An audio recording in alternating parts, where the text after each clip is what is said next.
रसगुल्ला का रूल याद है ना तुहार को? डेली हसल को सब्सक्राइब करना है और उसके साथ बेल आइकन को भी दबाना है।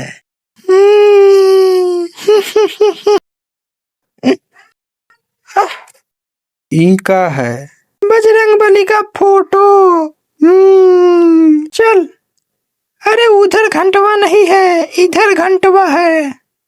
डेली हसल को सब्सक्राइब करें और इस घंटे को भी दबाएं ताकि आप हमारे चैनल की वीडियो सबसे पहले देख सके। Thank you.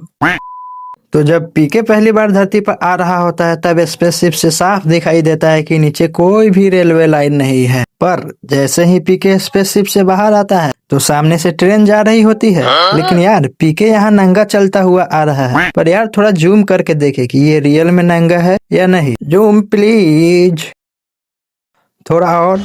ओ बस बस बस बस बस। ओ यार इसने तो रियल में कुछ नहीं पहना। वाह भाई। और तुम्हें बड़ा शौक है जूम करके और देखने का। बहुत चालाक हो रहे हो। बहुत तेज हो रहा है, बहुत तेज हो रहा सालो। जब पुजारी जी ने पीके को देखा तो ये पैसे अंदर डाल रहा था, निकाल नहीं रहा था। तो फिर कैसे पुजारी जी चोर चोर का शोर मचा सकते हैं। चलो माना कि गाल पर कोई ना मारे इसलिए पीके ने ये कर लिया, तो भाई बाकी के जगह पर भी तो मुक्के घुसे मार सकते हैं ना। और इसी में पीके कहता है कि नहीं हमरे गोले पे तो कौनो कपड़ा पहनता ही नहीं है। अरे भैया कहीं मियाँ जी और जॉनी भाई भी तो इसी गोले के तो नहीं। क्या बात कर रहे हैं? अरे हमका भी इसका गोले पर जाना है, प्लीज हमका भी कोई इसके गोले पर छोड़ आओ भाई। पीके ने डांसिंग कार से सिर्फ ये चीजें उठाई थी, तो फिर इसके पास ये जूते कहाँ से आ गए।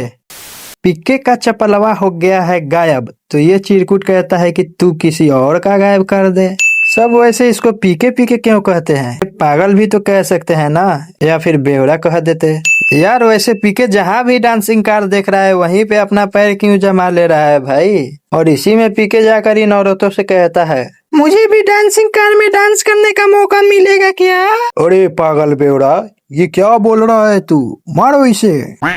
इस मोटे के जेब से चेक करो क्या गिरा है। यार ऐसे लोग तो नीचे देखे तो पेट के अलावा कुछ नजर नहीं आता, तो फिर इस चीज की क्या जरूरत है भाई।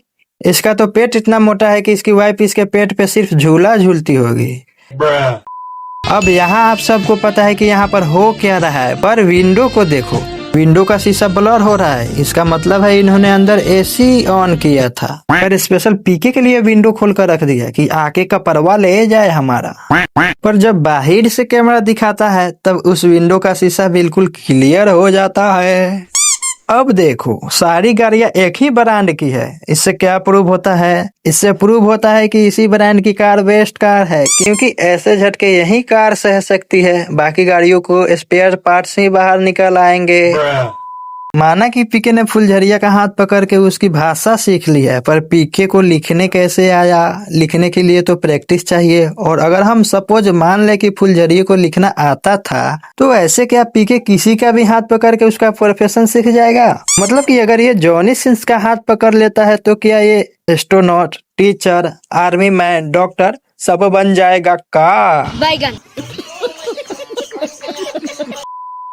अब यहाँ पर जगू यूनिवर्सिटी में फोन करके पूछती है कि सरफराज से बात करनी है, तो वो उसी टाइम कहती है कि वो लास्ट ईयर पाकिस्तान चला गया।